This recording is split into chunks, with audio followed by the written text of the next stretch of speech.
Hello all and welcome back to the channel. My name's JB and today we have another episode of Xenoblade Explained. On tonight's episode, we're going to be looking into Shulk's visions, how they work, and what are the differences from standard future sight abilities. As always though, make sure to leave a comment if you want something explaining in this series. And finally, potential spoiler warning for Xenoblade Chronicles. You've got 5 seconds to hightail it out of here if you don't want to be spoiled.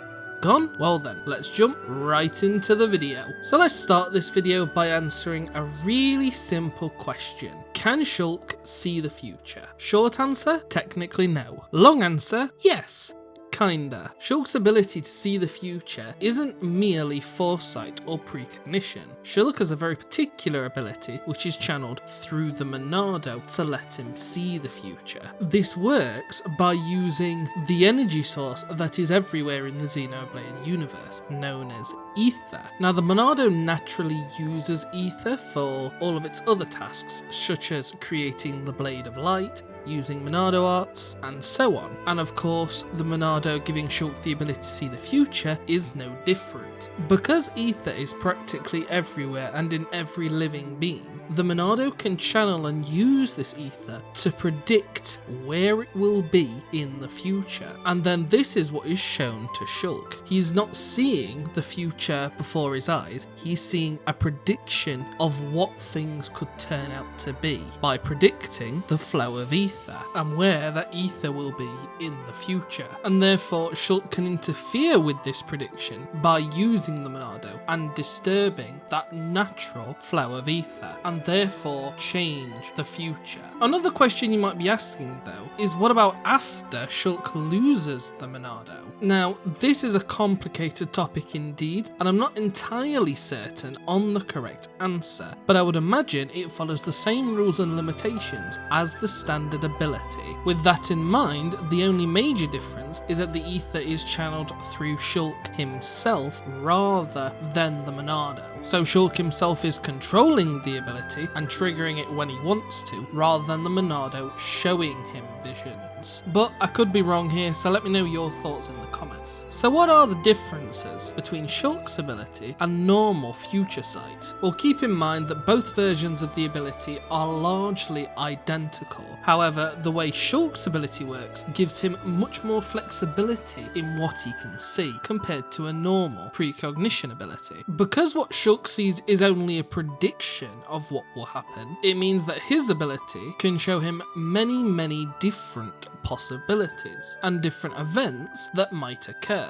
which in theory would allow Shulk to prepare for many different circumstances, whereas an ability to literally see into the future would only ever show one possibility of what is going to happen, and that's because of a concept that we know as fate. No, not the anime. Fate is the idea that something will happen regardless of intervention. Whether or not fate can be changed or not can be left up to debate. However, if you believe it can, then standard future sight and Shulk's ability are virtually exactly the same. In conclusion, think of Shulk's ability as him seeing different possibilities and different realities of what things could be in the future, whereas a standard ability to see the future has that person temporarily travelling into the future, seeing what will happen, and instantly travelling back to the exact same point in time. So what are the advantages and disadvantages of this version of the ability? Well, one clear weakness was shown through the Telethia.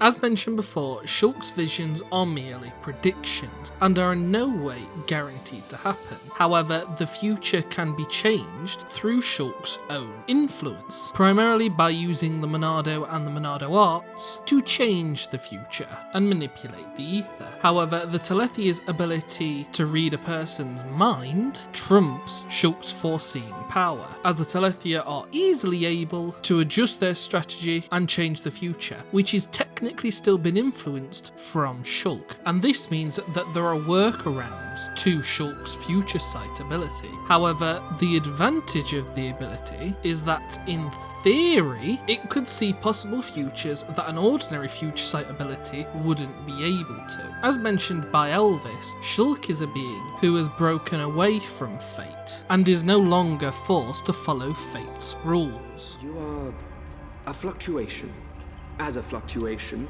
you exist outside the results of your predictions. The more you accept this existence, the more malleable the world becomes.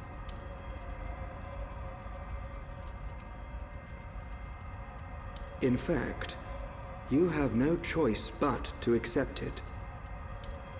And this means that in theory, if other future sight abilities were used on Shulk which use fate to work, then they wouldn't be able to predict Shulk's movements, as he'd be invisible, as there is no way for fate to predict what Shulk is going to do, because he's unbound by it. However, because Shulk's ability follows the rules of predicting where the ether will be in the future, he would still be able to have visions of someone who was also unrestricted by fate, due to the fact that it is a mere prediction and that said person would still disturb the flow of ether. Keep in mind, however, that this last bit has all been logical thinking, and there is no way to prove that this is really the case, as ether doesn't really exist and we do not unfortunately have the ability to see the future. But with all that said, that's how Shulk's visions work. I hope you've enjoyed this episode of Xenoblade Explained, and if you have, make sure to like and subscribe so you never miss out on a future episode of the series, or any of my other Xenoblade content for that matter.